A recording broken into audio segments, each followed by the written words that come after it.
Hello friends, this is Dr. Bhavdeep Ahuja here. Today I'll be starting my short series on mutual funds, small little 15-16 videos of 5 to 6 minutes each, and they'll be coming online every 1 hour today. Today is my dad's second death anniversary, so I would like to pay tribute to him in this form. Many of you have been requesting to me for a webinar on mutual funds. It is a very vast topic, so if I go into details, I have to go into much details. It is not possible to conduct it in less than 10 or 12 sessions.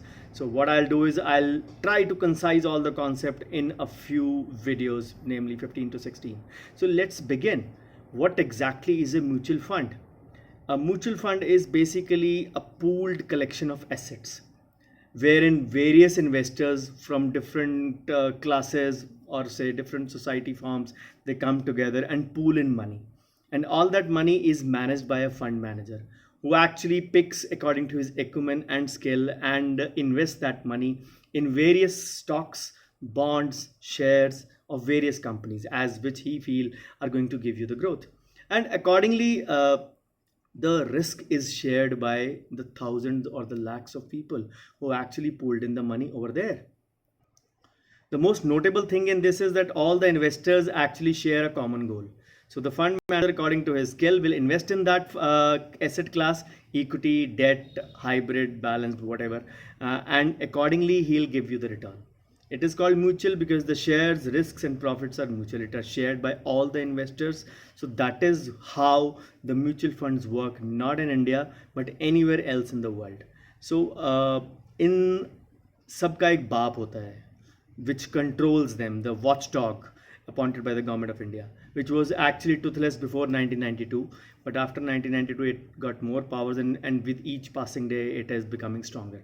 That watchdog is SEBI, Securities Exchange Board of India. So that is the easiest way to control them.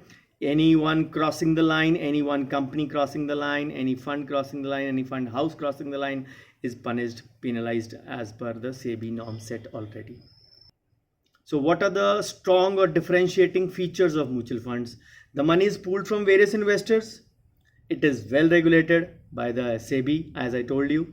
Then it has access to large portfolios. It is professionally managed by a fund manager who carries a good reputation usually. And obviously the next differentiating feature is that it actually gives more returns than the traditional investments these days, like the FDs, the RDs, the bonds. And also the biggest advantage comes in the form that it actually allows to invest in smaller amounts. A SIP can start from as low as 500 rupees even. So how do actually the mutual funds work? They work as per the principle of pooling. They are actually managed by AMCs or asset management companies or the mutual fund houses itself. So as per the data given by the SEBI only, the mutual fund industry actually crossed 35 lakh crores in January 2021. There were a lot of investors who entered the market last year, who exited the market last year after the crash of COVID one wave when it broke out. But yes, there have been new entrants in the past 6 years, and if I were to give you the June 2021 data, it would be considerably more than January 2021 because a lot of new investors, as per SEBI data, have actually entered the market. So how exactly does the system work? You decide to invest in a mutual fund, a lump sum or a SIP. I'll come to that in a later video. So you invest in you do the KYC and you enroll it in maybe a regular or a direct fund. Again, what is a regular, what is direct, I'll divulge you in the coming up videos. So you invest 500, 1000 rupees or whatever. Lump sum is usually possible not less than 10 to 20,000, and a SIP is possible installment wise in maybe 500 rupees also, or even 1000 rupees, whatever amount you want to put in daily, weekly, fortnightly, monthly or quarterly. But the monthly option is the most favored one. So you invest into that fund house, and as per the pricing of that on the fund that day, whenever you invest, it is usually invested in T+2.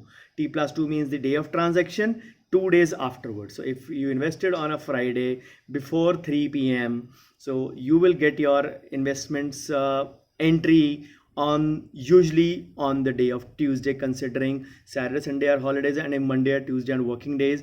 You will get your funds divided by your uh, uh, by your amount, whatever you invested, divided by the NAV divided by the amount invested, and you get the number of units allocated as per the NAV. What is NAV? It is the net asset value, because usually whenever a NFO comes, new fund offer comes, it starts at 10 rupees, usually every mutual fund, and from there it goes on consolidating. There are funds with values of 6 to 700 to 800 as well in today's times. So for example, if your fund's value is 500 rupees and you invested 1000 rupees, so you will practically get 2 units of that, or little less than 2 units, because some amount about 0.25 rupees is debited as STT, securities transaction tax, which means that the government actually keeps a track of your transactions, the whatever are happening. So this is the way the mutual funds work. Earlier there used to be entry load. There used to be some amount deducted when you used to enter. Now entry load has been taken off in most of the funds. Usually there is an exit load. So entry load and exit load and various terminologies I'll be discussing in detail in the coming sessions. So I hope you like this basic video. Please do like, comment and share. And if you feel this video has given you some inputs, thank you so much, and keep waiting. The next video will be there in an hour. Thank you.